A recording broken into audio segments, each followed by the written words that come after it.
বাংলাদেশে জাতীয় নির্বাচনে পিআর পদ্ধতি নিয়ে অনেকেই অনেক কথা বলেছেন। আমিও এর আগে সংক্ষেপে কিছু কথা তুলে ধরেছি। আজ আবারও সংক্ষেপে আপনাদের সামনে কিছু কথা, দু একটি কথা এ ব্যাপারে আপনাদের সামনে তুলে ধরতে চাই।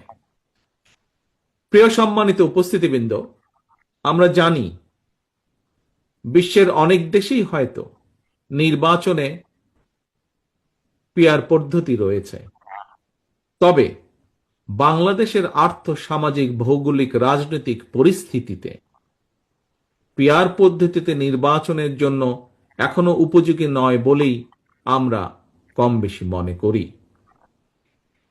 কাকে কিংবা কোন ব্যক্তিকে ভোট দিয়ে নিজেদের প্রতিনিধি হিসাবে নির্বাচিত করে সংসদে পাঠানো হচ্ছে, অবশ্যই জনগণের সেটি জানার অধিকার রয়েছে। কিন্তু প্রস্তাবিত যে পিআর পদ্ধতি, এই পিআর পদ্ধতিতে কোন ব্যক্তিকে নির্বাচিত করা হচ্ছে, জনগণের সেটি জানার পরিষ্কার কোনো সুযোগ নেই। যে কারণে রাজনৈতিক দল বা ব্যক্তি